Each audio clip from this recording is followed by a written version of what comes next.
Assalamualaikum warahmatullahi wabarakatuh. Halo teman-teman, di sini kita mau belajar bareng lagi ya. Yuk kita belajar bareng lagi latihan soal tentang bayi dan balita ya. Yuk cus mulai. Bismillahirrahmanirrahim. Soal yang pertama, Nyonya A melahirkan bayinya pada usia kehamilan menginjak 36 minggu. Bayi lahir spontan, aktif 1 jam yang lalu dengan berat badan 2500 gram, panjang badan 47 cm, dan RR 40 kali per menit. Hasil pemeriksaan menunjukkan tidak ditemukan kelainan.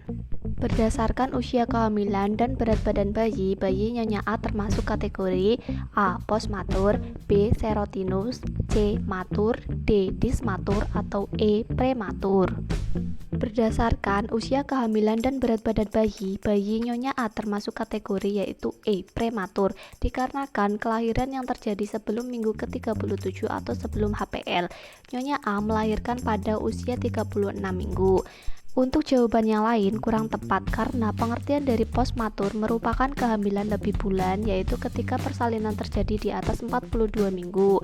Serotinus pengertiannya adalah kehamilan lewat waktu yang melebihi 42 minggu. Matur merupakan kehamilan cukup bulan, dan dismatur merupakan pengertian dari kecil untuk masa kehamilan atau bayi lahir dengan berat badan kurang dari seharusnya untuk usia kehamilannya. Lanjut untuk soal kedua, let down reflex merupakan refleks pemancaran ASI yang disebabkan isapan bayi, sehingga hipofise mengeluarkan hormon yang disebut dengan apa? A. Lactoferrin, B. Estrogen, C. Progesteron, D. Testosteron, atau E. Oksitosin. Letdown reflex merupakan refleks pemancaran ASI yang disebabkan isapan bayi, sehingga hipofise mengeluarkan hormon yang disebut dengan hormon oksitosin. Jadi di sini rangsangan isapan bayi melalui serabut saraf memacu hipofise bagian belakang untuk mensekresi hormon oksitosin ke dalam darah. Oksitosin ini menyebabkan sel-sel mioepitel yang mengelilingi alveoli dan duktuli akan berkontraksi, sehingga ASI mengalir dari alveoli ke duktuli menuju sinus dan puting. Oke, lanjut ke soal ketiga. Bayi Nyonya N baru berusia 4 bulan. Ibu baru saja menjemur baju, dan saat bayi terbangun dari tidurnya, ibu telat mengetahui bahwa bayi popoknya basah karena kencing.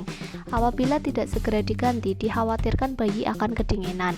Penyebab kehilangan panas tubuh bayi disebut dengan apa? A. Konduksi, B. Radiasi, C. Konveksi, D. Langsung, atau E. Tidak langsung. Penyebab kehilangan panas tubuh bayi disebut dengan konduksi. Konduksi merupakan proses kehilangan panas tubuh melalui kontak langsung antara tubuh bayi dengan permukaan yang dingin. Contoh lain juga bayi ditimbang tidak ada alasnya. Menurut buku saku pelayanan kesehatan neonatal esensial, ada mekanisme kehilangan panas sebagai berikut, yaitu ada evaporasi merupakan kehilangan panas akibat penguapan cairan ketuban pada permukaan tubuh oleh panas tubuh bayi sendiri. Konduksi merupakan kehilangan panas tubuh melalui kontak langsung antara tubuh bayi dengan permukaan yang dingin. Sesuai dengan contoh soal tadi, konveksi merupakan kehilangan panas tubuh yang terjadi pada saat bayi terpapar udara sekitar yang lebih dingin, dan radiasi merupakan kehilangan panas yang terjadi karena bayi ditempatkan di dekat benda-benda yang mempunyai suhu lebih rendah dari suhu bayi. Dan ini gambar mekanisme kehilangan panas agar kita mudah memahami. Lanjut soal keempat, bayi Nyonya P baru berusia 3 hari dengan berat badan 3000 gram, panjang badan 48 cm, menyusu kuat.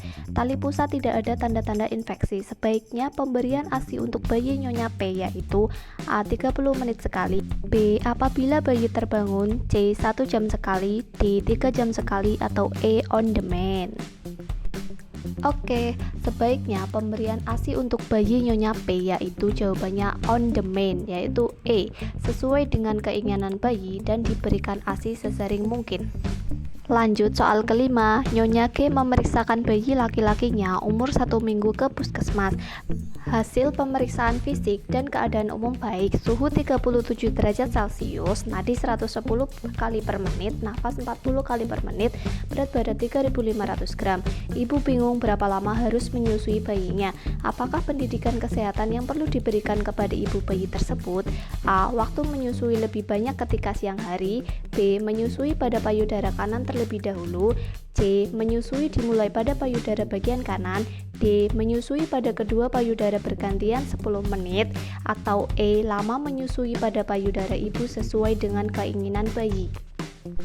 Pendidikan kesehatan yang perlu diberikan kepada ibu bayi yaitu menyusui pada kedua payudara bergantian 10 menit atau on demand sesuai dengan keinginan bayi. Soal ke-6, seorang bayi perempuan dibawa ibunya ke puskesmas untuk kontrol. Bayi baru berusia 1 minggu, berat lahir 3.200 gram, namun saat ditimbang kembali menjadi 3.100 gram. Ibu panik dan menanyakan kepada ibu bidan, apakah informasi yang harus dilakukan bu bidan kepada ibu terkait penurunan berat badan bayi? A. Normal, minggu pertama mengalami penurunan maksimal 5%. B. Normal, minggu pertama mengalami penurunan maksimal 10%. C. Normal, minggu pertama mengalami penurunan maksimal 15%. D. Tidak normal, minggu pertama mengalami penurunan maksimal 3%. Atau E. Tidak normal, minggu pertama mengalami penurunan maksimal 5%. Informasi yang harus dilakukan bu bidan kepada ibu terkait penurunan berat badan bayi yaitu B. Normal, minggu pertama bayi mengalami penurunan maksimal 10% dari berat badan lahir. Cus, lanjut ke soal ke-7. Bayi Nyonya Z dilahirkan di rumah sakit. Dikarenakan ibu kelelahan dan bayi sudah saatnya keluar, maka dokter dan bidan melakukan tindakan vakum ekstraksi saat proses persalinan. Alhasil, kepala bayi menjadi panjang akibat dari tarikan vakum.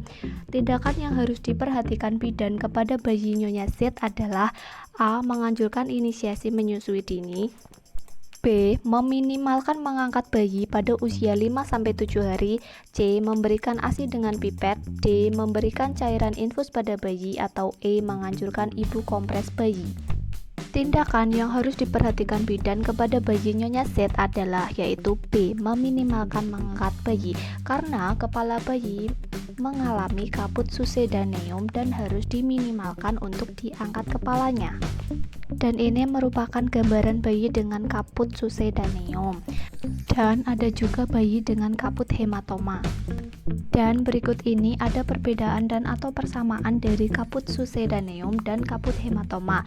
Kaput susedaneum, udem kepala akibat tekanan jalan lahir, hilang beberapa jam atau 2-5 hari karena vakum ekstraksi dan patos lama, makanya bayi kepalanya jadi kaput susedaneum. Dan muncul waktu lahir serta mengecil setelah lahir, melewati batas sutura dan teraba molase, serta berisi cairan getah bening. Sedangkan sepal hematoma merupakan pembengkakan di daerah kepala akibat pengumpulan darah oleh pendarahan pada subperiosteum, menghilang 1-3 bulan yang disebabkan oleh persalinan lama, kelahiran sungsang, atau tarikan vakum atau junam. Sepal hematom merupakan benjolan keras dan berbatas keras, muncul pada saat lahir atau sesudah lahir dan dapat membesar setelah lahir. Batas tidak melewati molase dan biasanya berisi darah. Oke, sekian belajar bareng kita kali ini. Disambung lain waktu ya. Oke, bagi teman-teman yang suka dengan video ini, silahkan like ya, dan jangan lupa subscribe.